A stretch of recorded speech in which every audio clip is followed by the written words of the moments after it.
Welcome to the WP-Tonic This Week in WordPress and SaaS podcast, where Jonathan Denwood interviews the leading experts in WordPress, e-learning, and online marketing to help WordPress professionals launch their own SaaS. Welcome back, folks, to the WP-Tonic show. This week in WordPress and SaaS. This is episode 883. I've got a great guest. I am not going to pronounce his second name because I do not want to embarrass me and you, beloved audience. We've got Maciek. I probably butchered that as well. But he is also, that's his fault because he put in the word magic in my mind. So he is the chief developer advocate at Kinsta. We're going to be talking about all things headless, quite appropriate for the month of October. Headless connected to WordPress, I might add. So, Maciek, would you like to give us a quick intro, a quick 30-second intro about yourself and about what you do at Kinsta? Oh, of course. So my second name is Palmowski. It's and you did a great job with the first name, so really kudos for you.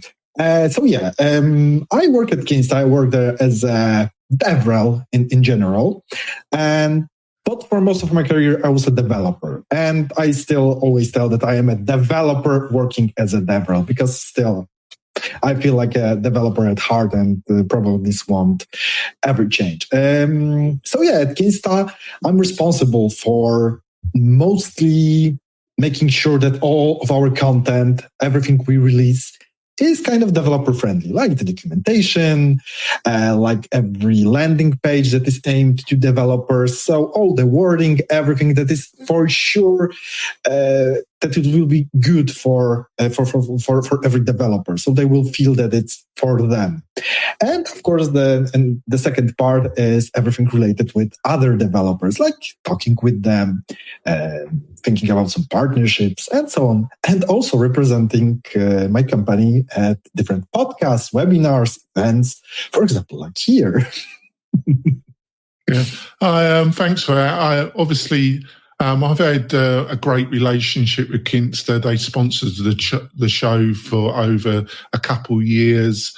Brian Jackson, that used to work at Kinsta, is a friend of mine. I know Tom as well at Kinsta. They're a great team. So I know the Kinsta setup quite well. Got my great co-host, the patient and insightful Kurt. Kurt, would you like to introduce yourself?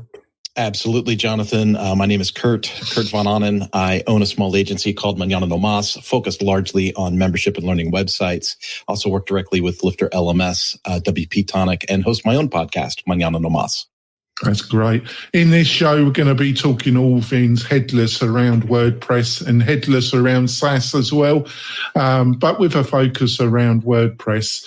But you should find the conversation really interesting. I think it's an exciting concept. It's been around for a couple of years, but I think it's developed as well. We got a real expert on the show. We're just going to do a big deep dive. But before we go into the meat and potatoes of this, I've got a couple of messages from our major sponsors. We will be back in a few moments, folks. Are you looking for ways to make your content more engaging? Sensei LMS by Automatic is the original WordPress solution for creating and selling online courses. Sensei's new interactive blocks can be added to any WordPress page or post. For example, interactive videos let you pause videos and display quizzes, lead generation forms, surveys, and more. For a 20% off discount for the tribe, just use the code WP-Tonic, all one word, when checking out and give Sensei a try today. We're coming back, folks. Just want to point out, we've got a couple great special deals from the major sponsors, plus a curated list of all the best WordPress plugins. So you don't have to crawl the internet, my great tribe, to find the best solution for a customer. You'll find them all on this list with additional special offers. To find all these goodies, all you have to do in your keyboard is go wp-tonic.com/deals. wp-tonic.com/deals. WP-Tonic.com/deals, and you find all the goodies for October there. What more could you ask for, my professional WordPress tribe? Probably a lot more, but that's all you're going to get from this show. So I say that every episode, and they just love it. The more you insult this lot, the better off you are, Maciek, or whatever I'm going to say. Oh, just Magic. Let's go for Magic, actually. It's going to be easier for me. So, Magic, can you give a quick outline about if somebody was asking you what Headless meant around WordPress and they weren't a hardcore developer, how would you explain the key concepts around Headless and why they should care? I mean, first of all, I would start with explaining the opposite of Headless, so monolith. So this is what by default WordPress is. So our CMS is responsible for two things. First of all, we can add the data, manage it. So every time we go into our WP admin, when we create a post, we are managing data in some way. So this is the one thing that we are doing with WordPress.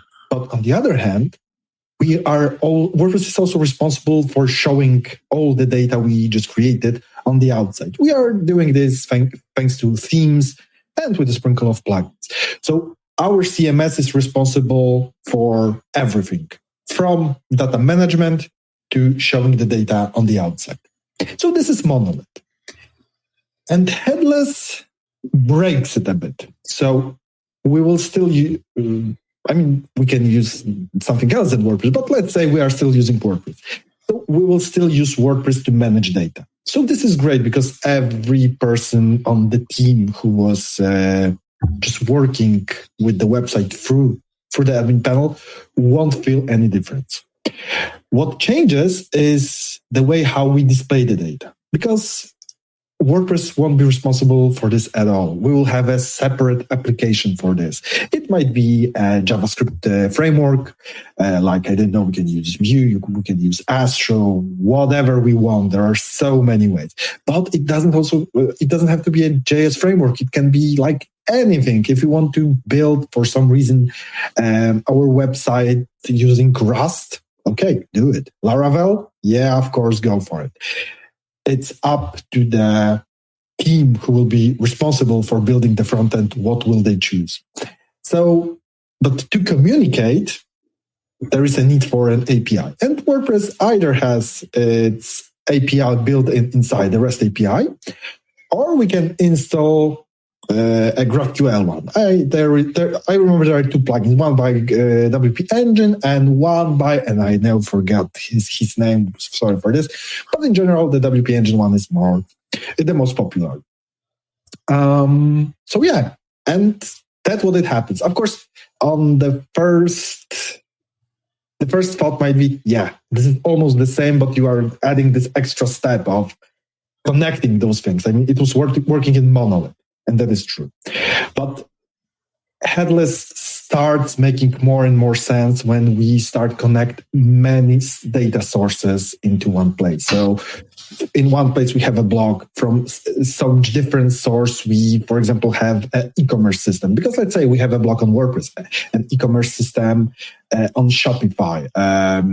We have some data stored in Notion that we want to display. So everything gets into the same place to our front end. Everything is connected through APIs, and it works.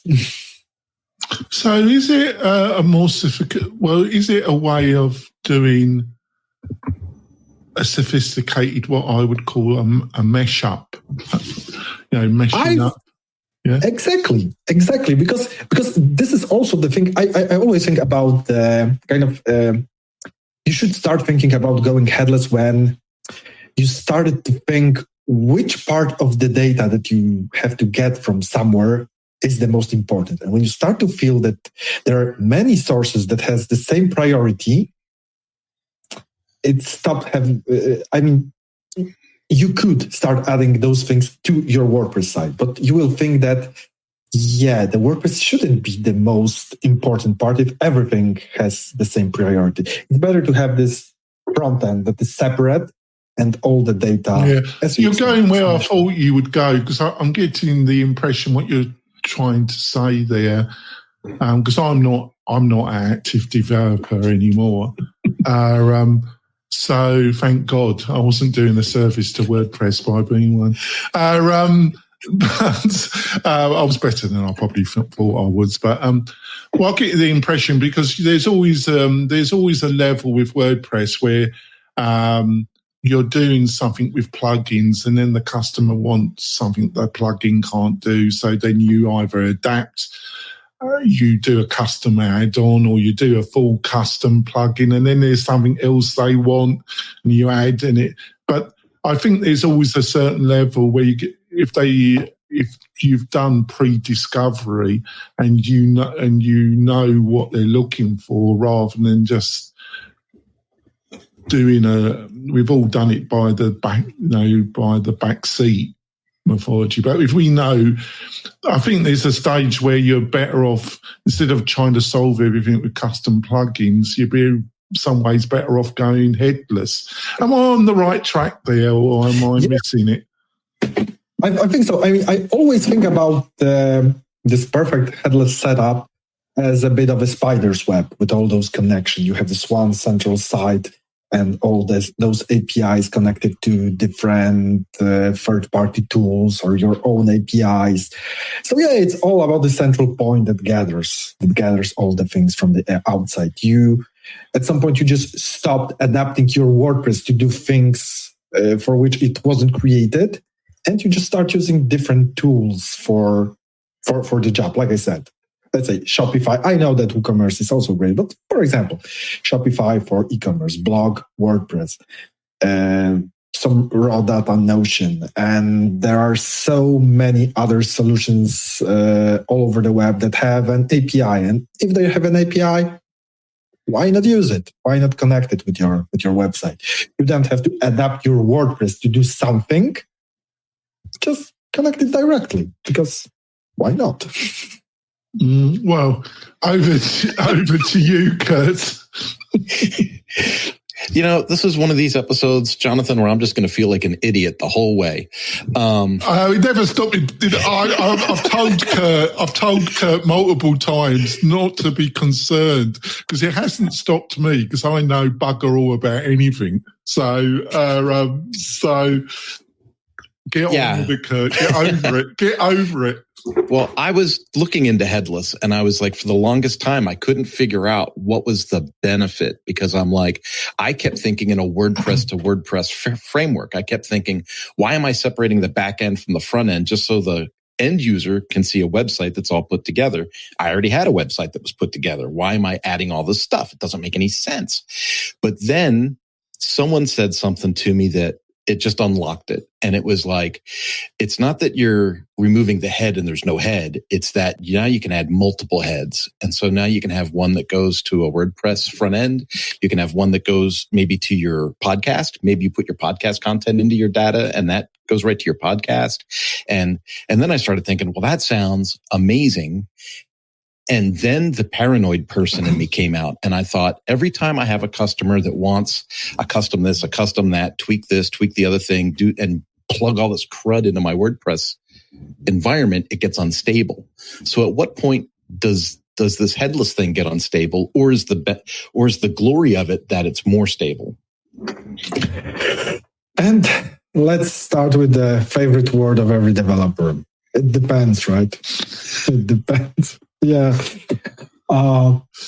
Because I can tell you that I have this presentation that I am doing from time to time about headless WordPress. And of course, it ends with, so should you use WordPress? Yeah, it depends. But this is kind of the thing that I think that, first of all, headless will be as stable as all of its services, right? So if we will try to connect one of the services that isn't that stable, yeah, we will have a problem. But on the other hand, like right now, we are going a step further, because this is this term that, I mean, this is kind of why Netlify bought Gatsby. Not for Gatsby because it wasn't the reason, but mostly because they had this platform called Valhalla. And it's called the composable web. And this composable web is like this another layer that kind of integrates all the data from all the sources. So it makes it more stable, because your front end will start connect with just this abstract layer that will get all the data from the outside. So this should provide a much better stability, because this layer will take care of some problems, will probably cache some of the results to make sure that everything seems stable. But yeah, I mean, on the other hand, I wouldn't never say that, go headless, it will change your life. No, that's not true. It's just a tool. And I think that this is one of the biggest problem with headless right now, not only in WordPress, but everywhere. Because there are some companies that kind of try to enforce to use headless because they are just trying to make money on it. And that's okay. And we can very often hear, go headless. Like your life will be better. Your website will be faster. You will get more clients, and so on and so on and so on. I mean, we are just waiting for the part that you will get all those unicorns in your background and rainbows. And that's not entirely true, because headless is just an architecture. It's not good or bad. It will depend on our business. I can imagine many examples where going headless won't work, because there is a trade-off. There is always a trade-off, because we will gain some flexibility, but on the other hand, we have to connect everything that we have. And this is what you mentioned about the stability. Also, it's just different. And I mean, if you are used to and you are happy with how your monolith website works, that's perfectly fine. I mean, it works. It earns money. Why not? Leave it as it is. I mean, the fact that so many developers are writing that, headless is amazing, doesn't mean that it will work for you. It's just an architecture. It's not a silver bullet or anything like this. And this is kind of the thing that I'm very often trying to tell everyone, that headless can be cool, but it doesn't have to. It depends on so many things. I mean, even lately, if I remember, it was, I think, Amazon. Because Amazon, who we know them for the AWS, and the fact that they are using microservices for almost everything. Lately, they decided to combine some of their processes into a more monolith approach, because it's cheaper, it's stable, it's better. And so it's not like that headless will solve all the problems.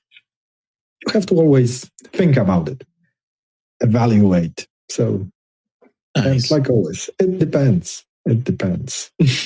Nice. Thanks, Maciek. Over to you, Jonathan. Yeah, but on the other hand, are there any particular scenarios, any particular industries, any particular developer projects that have come on your radar that were perfect fit for headless WordPress that come to mind that you can I'm struggling for the right word, showcase in this section of our interview? Mm-hmm. Has anything come to mind that was a perfect fit that's been on your radar recently? I mean, I see that for some reason, and I kind of understand why it's happening, many online magazines, so let's call it kind of press related, very often go headless. I mean, let's look at TechCrunch, because TechCrunch is headless. If I look at the Polish market, the biggest blogs that we have, the biggest technical blogs, are built on headless WordPress. And the reason is very simple, because still, when we think about the CMS from a developer point of view, we think about all those shiny, cool things that there are in a CMS about the technology and so on. But most people working on such a website don't care about it. They have to have a an environment to create articles, to create new content. So for them, having the stability, the same flow that they always have on every day, it's crucial. So thanks to this, I'm sure that all the authors at TechCrunch, or at those Polish websites, for them, they got used to WordPress. They are using it for many, many years. And on the other hand, the team that is responsible for the development of the website, of adding new features, they can add them without worrying that it will affect the authors too much, because they kind of live in separate worlds, and that's cool. And I think that giving the stability, and this is, like I said, this is kind of a reason why I see why Headless is very often used in those magazines or those bigger blogs, because let's call them blogs, but they're kind of become very often small web portals. But it still gives the same experience for the authors. And this is the most important thing. I mean, I couldn't imagine being an author at some of those websites and relearning the flows every 2 or 3 years because the developers said, hey, we found something new and exciting. Let's implement. It would be a nightmare. I'm going to ask you a question that's not on the list because I want to keep the conversation going until we go for a break. Is where does Gutenberg fit into this? Using React. Is it does it have any overlap with because I know that the page builder, the kind of conflict between Gutenberg and let's take a really popular page builder in the developer world, Bricks. Bricks has been getting more traction recently. Mm-hmm. And on my understanding, it's built on Vue rather than React. Obviously, Gutenberg's built on React, which was a controversial decision at the time. I've always preferred Vue myself. I think it's a much easier from my standard of developer. It's much easier to use than try and get my head around React, which its concept, it's a totally out of a normal CSS, PHP hacker, medium level developer. React is awful to get your mind around. Maybe I'm wrong. Maybe you disagree. But is there any kind of overlap around Headless, around which page builder editor that you're utilizing? No, it shouldn't. It shouldn't, because we very often have to remember that, and this also kind of depends on the way how we want to use Headless. Because I would say that there are two main scenarios when we are just decoupling the backend from the frontend, but it's all about the one website. And there is another scenario when we have one WordPress that powers multiple pages, right? So, for example, it powers let's say we have a company that does a lot of things. So it powers our homepage, it powers off our landing pages and our mobile app that is also something separate. And every time when we go and we edit for example, in our WP admin, the About Us website, because we just earned some award, we change it, we publish it, and after a few minutes, all of those websites that are connected with it have their content changed. And this is kind of another approach of it. I'm telling about those two ways because this depends. Because if we are using this way, we have to remember that our CMS is just for data. It's not for kind of building the website, building how they look. It's more just about getting the data, and the data is then displayed by the frontend in some way.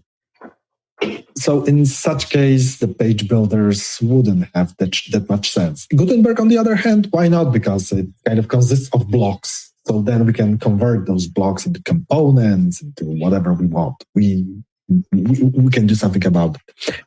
But with the more just decoupling way, I can imagine that we could use this page builder a bit more, but still I would probably go to use the CMS mostly just for data, and the front end would be responsible for the way how we present it, how we kind of interpret what was created in the content.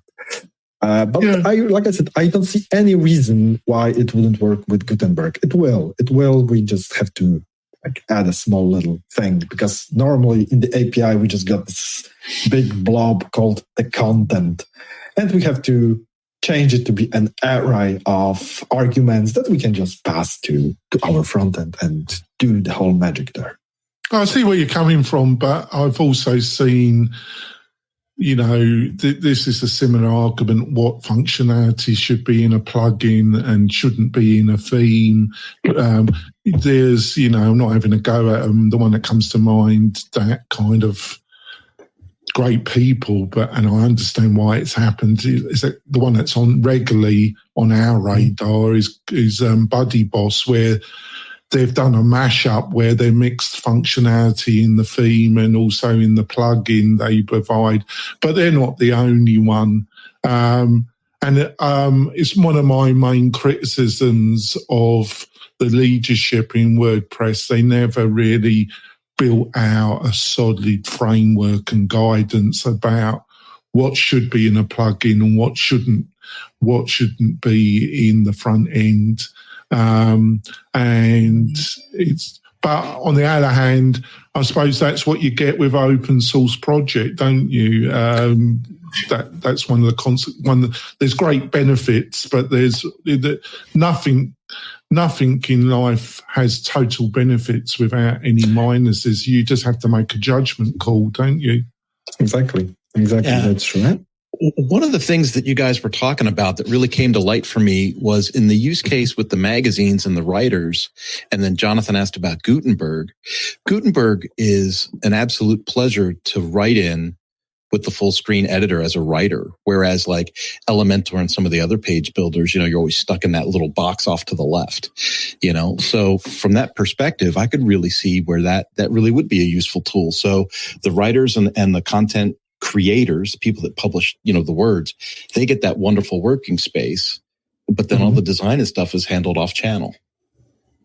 Yes, because this is kind of the thing that it's not even about Headless. It's kind of about the concept of the CMS per se.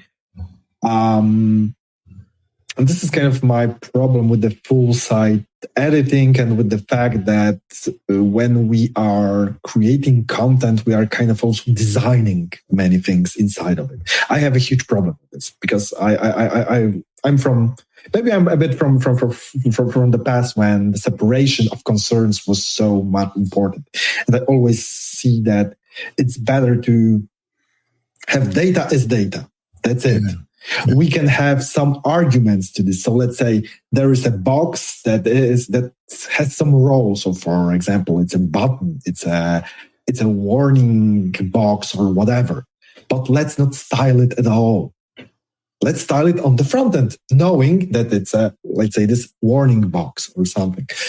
And this is my big problem with one way how Gutenberg works, because it has two ways. One is this dynamic, when we just kind of have the separation of data and when the data is passed to the front end. And this is kind of very similar to the way how Headless works, right? Because we have data, we pass it, and the front end kind of builds it.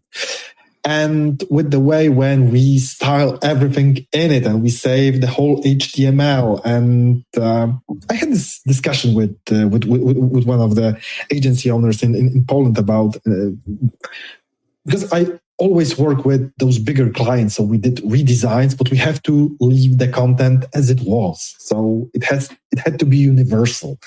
It had to. Every time when I created a website, I was already thinking about how the update process to another version will look like.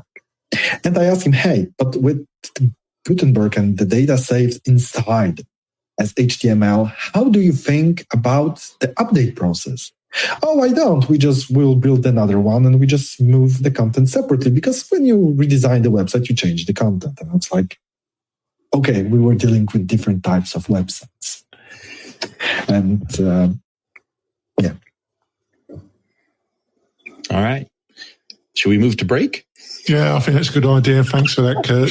We're going to go for our mid-break. It's been a great conversation. It's always a balance in these conversations when you've got a true expert like Maciek. I wish I'm butchering his name now. It's all your fault. I've got magic in my mind there. I'll put it down use to magic. I use magic. I use magic. It's the guest's fault. He's put something, and you know, if you're a regular listener to this show, that I was doing quite well for me until you put magic into my mind, because I can butcher every guest's name. But we're going to go for our break, folks. We will be back with this great conversation. We'll be back in a few moments. This podcast episode is brought to you by Lifter LMS, the leading learning management system solution for WordPress. If you or your client are creating any kind of online course, training-based membership website, or any type of e-learning project, Lifter LMS is the most secure, stable, well-supported solution on the market. Go to lifterlms.com and save 20% at checkout with coupon code podcast20. That's podcast20. Enjoy the rest of your show. We're coming back, folks. I just want to say, if you're a developer and you're looking for a great community, why don't you look at joining the WP-Tonic Facebook group? We have a mixture of WordPress developers and people building great web membership websites. So if you're looking for maybe some new customers or conversations, why don't you join us there? You'll find the link in the show notes. I'd love you to join the group and be part of the conversations. So let's go on to the next thing. So you got this new role of with Kinsta. How long? I don't know how long you've been in this role with Kinsta. Exactly a year. Wow, I can tell you that. Right. Like this week, I had my first yearly review. And I'm still working at Kinsta. It was going all so well until you decided to go on this podcast. It was all going, and then you made that fatal error of coming on this godforsaken show. So there we go. But we all make mistakes, don't we? As long as we learn from them. But what are some of the main things that you've learned in this year? You know, in any new position, it's a slight gamble going out of your comfort zone. You know, you're a very experienced developer. This is obviously you made a judgment call that you wanted to test yourself a bit and move out of your comfort zone. What are some of the main things that you've learned during being this new role for you?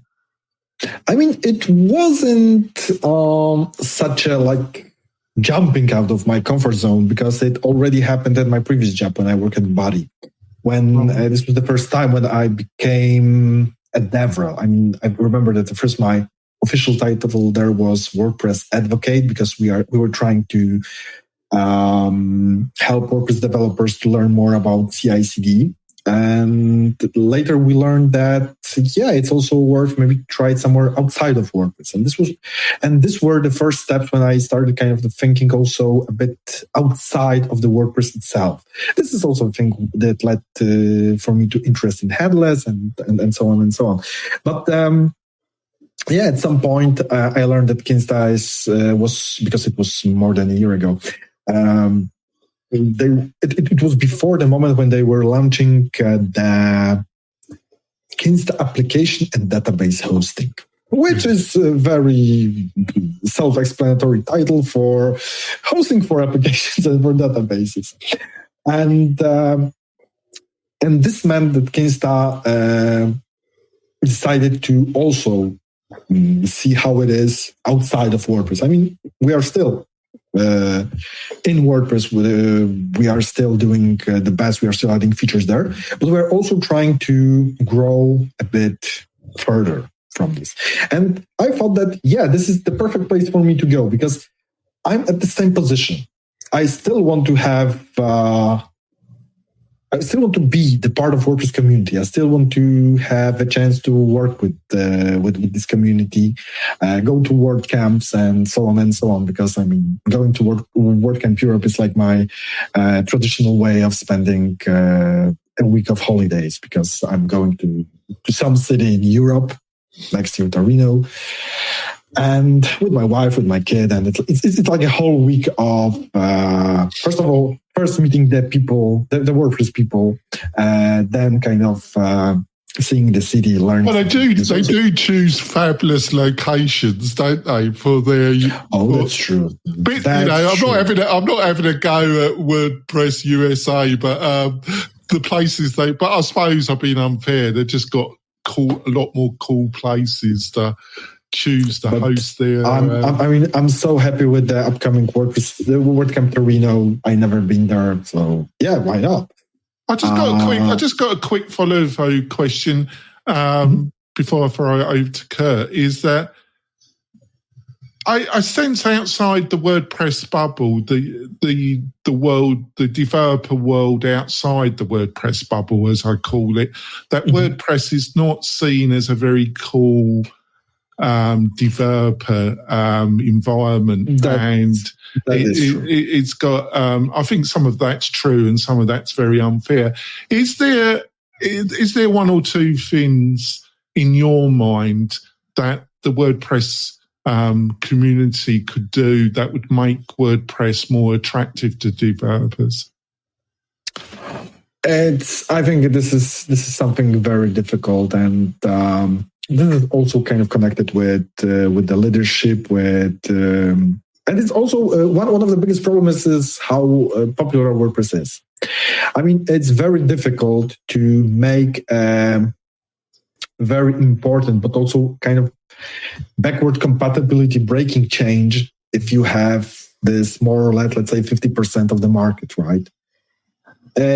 We are steering a very, very huge CMS with community, and every small step we'll make can be disastrous in its consequences. So in theory, we should play it safe. On the other hand, we from time to time see that some decisions are made just like that.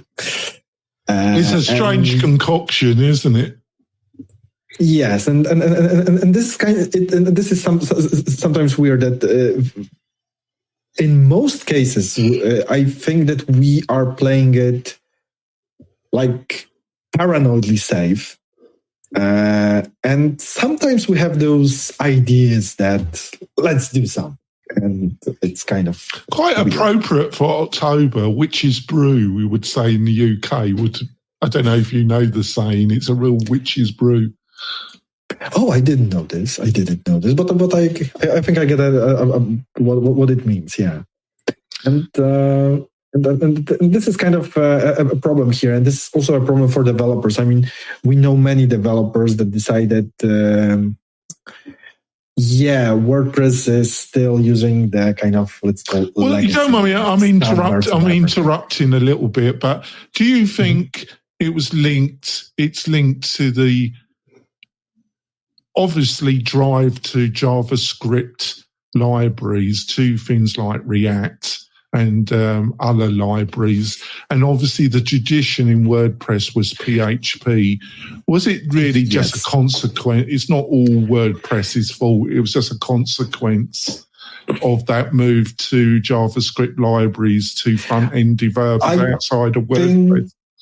I think it's a bit more complicated, because I see kind of a problem here, and this was also very often said by quite a few developers. Why does it happen that, for example, when we talk about JavaScript development, we can use more modern tooling? Because, it's JavaScript, let's use those modern tools, modern standards, and so on. And when it comes to the PHP development, let's go with the legacy. Because it's safe and the people are using it, people are used to it.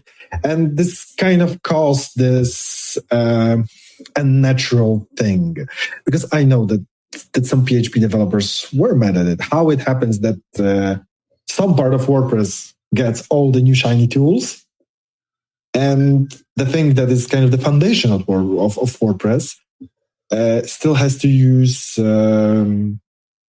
the same stack we are using for quite a while. And I mean, we still see the problem with when it comes to the PHP releases and the PHP compatibility of WordPress. It's still a problem. Juliet very often says about it, writes about it, alarms everyone about it. She even had a plan at some point how to connect the PHP end of lives together with WordPress releases, which wasn't ever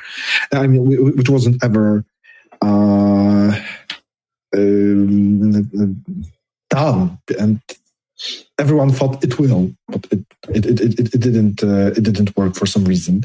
So yeah, we have I think we have a lot of problems, and I think it's kind of on top of the fact that we are so big. So really, every decision.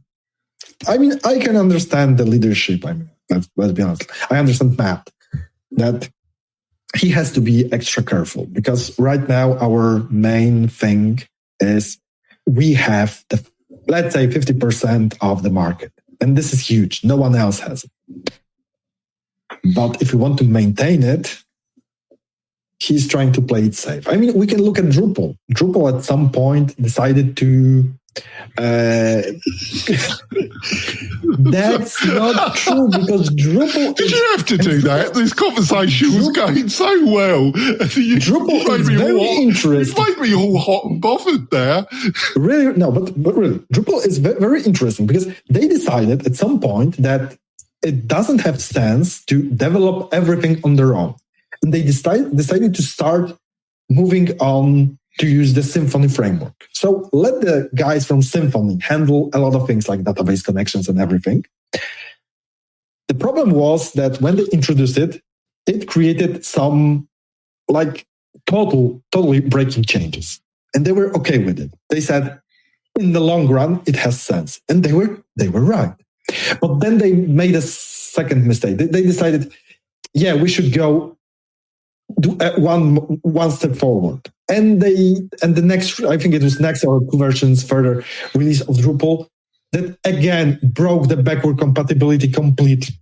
So if they did it once, probably they would be in a much better position right now. But they did it twice, and they are still in the process of rebuilding. But now they are standing on a very solid foundation of Symfony. Symfony that is developed by many developers, that it's funded, and they can only take care of the CMS rather than many things, like I said, database connections and so on and so on. And with WordPress, we have a problem, because with most things, we are handling them on our own. And again, having this 50% of the market, it's not all bad. You have a company behind WordPress that's got $1 billion of VC funding. almost $900 million of VC funding. There's not many open source projects that have a company behind it that's, like I say, almost got $1 billion of funding, is there? That is true. Yeah, it's. I mean, this is really interesting when we think about open source, right? On one thing, one of the most important things about we see in open source that it's free, both in the way of we can share the things and how very often we can use it for free. But it's really interesting how much money does open source make or enables many companies to make, right? This is well, I just see it as a kind of for all the criticism you can make at Matt is that his decision. I don't know if he regrets it. There probably is some days that he deeply regrets the decision, but I think in his heart he doesn't regret it. But also he he benefited from all the initial work and traction that open source gave him. So you make your deal with the devil and then you've got to stick with it, haven't you? Or you are wise to. Over to you, Kurt. I think I'm going to break it down and come to an easier path. Maciek, just what kind of tools do you use? What kind of tools and services do you run your business with daily, and what kind of tools could you recommend to our audience? And to be honest, this is kind of the moment because I remember that at some point, going back to my developer career, I remember that I said at some point, if there will be a day during which I will say that Calendly and Slack are my favorite tools, please kill me. And guess what? Here we are. Yeah, so being a developer kind of switched the way of which tools I am using, because I am less of a developer right now. And it's very important for me to kind of plan my meetings. Calendly. I also really enjoy Slack because this is kind of the way how we communicate. They really added some. I mean, I still don't have the new way. I'm sorry. I love it and I hate it. What a dog's breath of an interface. They added some cool features along the way. For example, I really love the mark for later feature. It's so useful, especially at our company, because the company itself works 24 hours a day because we have people all around the world. So I wake up and I see I have so many things on Slack that happen when I wasn't working. So the first thing I just go just to save for later, just to make sure that I won't forget about this. But yeah, still, because at heart, I am a developer, and I still have to build many things like those. The thing that you said about Calendly, I'm really excited that the Fluent team, they're going to produce their WordPress version, and I'm really excited when that comes out, because I think it's something. There are some calendar solutions in the WordPress, some great ones. But I'm just looking forward to what Fluent, because I think there's been something really missing in the WordPress space. And I've got great confidence in the Fluent team based on what they've produced so far. Mm-hmm. So I'm really looking forward to that. They can send me the check in the post later on, actually. Sorry, but you want to ask the next question, Kurt, because I butted in, so... Oh, no, that's totally fine. I was having my own flashbacks to trying to get used to Slack, and I'm still not a Slack expert, even though I've got 9 people that demand I use it. I also before working at Kinsta, most Slacks that I was at were quite small, and here we have 400 people from different departments, a load of channels, a lot of those temporary channels when we have some. You don't want me asking. You might actually. I mean, I'm butting in again. I apologise, but you probably don't know this. Is Kinsta totally bootstrapped? Or did it take investment? I know it was bootstrap, but I don't want to make a mistake here. No, especially when your year's assessment is coming up. You don't want to do that. No, I don't want the responsibility of getting It was a week ago. Don't worry. But still, to be honest, I kind of not sure. I think it. And I don't want to say something wrong. If it is, they've done an amazing job, the Kinsta team. If it has all been bootstrapped, it truly is impressive. For sure, for many, many years, it was bootstrapped. So, and yes, they did an amazing job. I mean, when I learned that there is a chance to work at Kinsta, it was like, yeah, great. I mean, I use the product. It's great. I can go everywhere and be honest about it. Hey, I work at Kinsta. It's amazing. Because you can just say it without having to take a shower. afterwards. Yeah, exactly. I mean, I had a chance at some point to work. You can't say that with some WordPress focused companies. You know, you might have to take their money, but you'd have to take a lot of showers as well. Yeah, maybe it was, no, I wouldn't say that it was, but if someone would ask me, hey, would you recommend it? You know, I don't have a go at the people. I'm not going to mention them, but I know some great people that work for some companies, and they say in private, you know, we've got to pay our mortgage, so we work for them, but we have to take a lot of showers. But yeah, but and to be honest, this is really the cool thing about my job right now. I'm really proud of the team, of the product, of everything, and. Yeah, if you would. Well, they always. I love them to decide to come back, but I don't think they're going to. But I always got on with the Kinsta thing, so I'm not just saying this for the money because. But there we go. You asked the last question, Kurt. Well, this is Jonathan's favorite question, so I'm pleased that he's sharing it with me. Are you familiar with the show Doctor Who?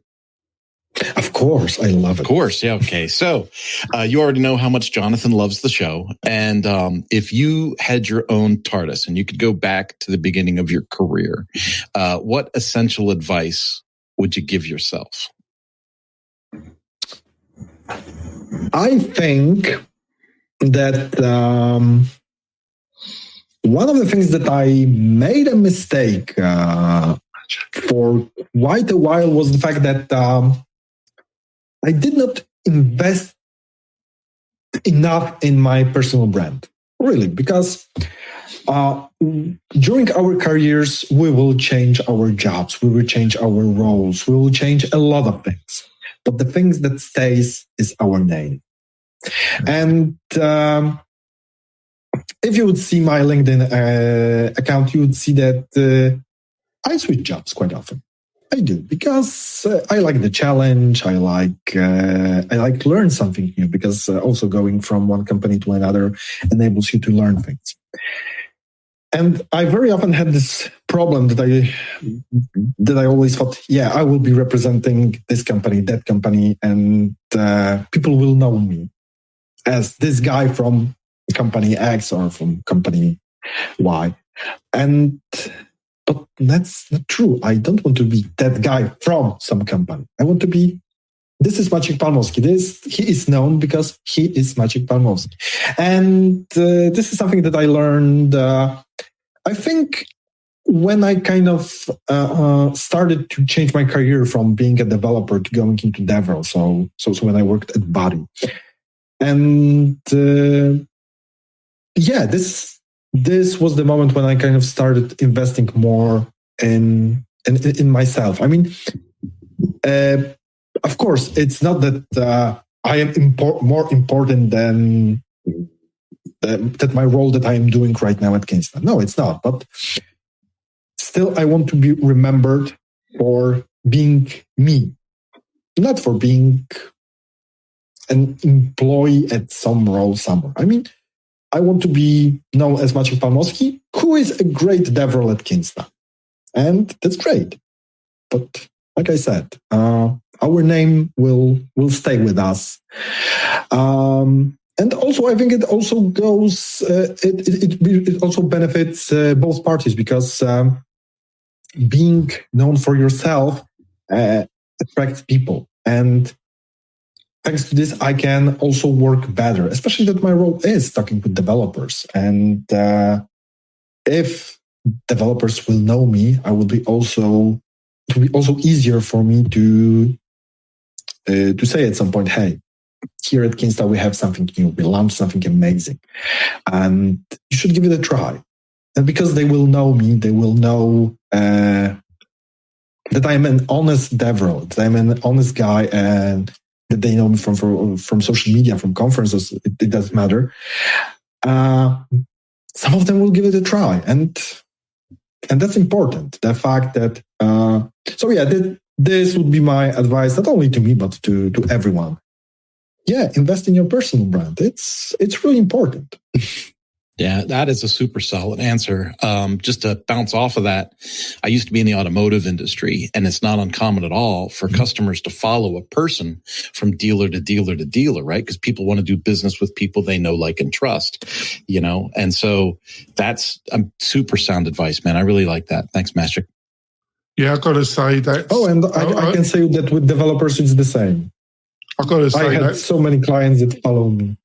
I've got to say, for this year, that's one of the most insightful answers that we've had from a guest. So I'll give you 5 out of 5 for that. We have finished. You really want to listen to that. If you're listening, my beloved tribe, that was a fantastic insight. And thank you so much, Maciek, for that insight. It was really powerful, and I totally agree with you. You've been a fabulous guest. You must come back next year and have another discussion with us. I've really enjoyed it. I think we had the right blend of tech with not too techy, because it can go really deep, these conversations. But I think it's been fabulous. Like I say, folks, please join us on the WP-Tonic Facebook group. We've got a great mixture of developers and people trying to build great businesses, membership business on WordPress. We will be back next week with another fabulous guest, because I'm amazed at the quality of people like Maciek that have agreed to come on the show this month and next month. We'll see you soon. Bye. Hey, thanks for listening. We really do appreciate it. Why not visit the Mastermind Facebook group? And also, to keep up with the latest news, click wp-tonic.com/newsletter. We'll see you next time.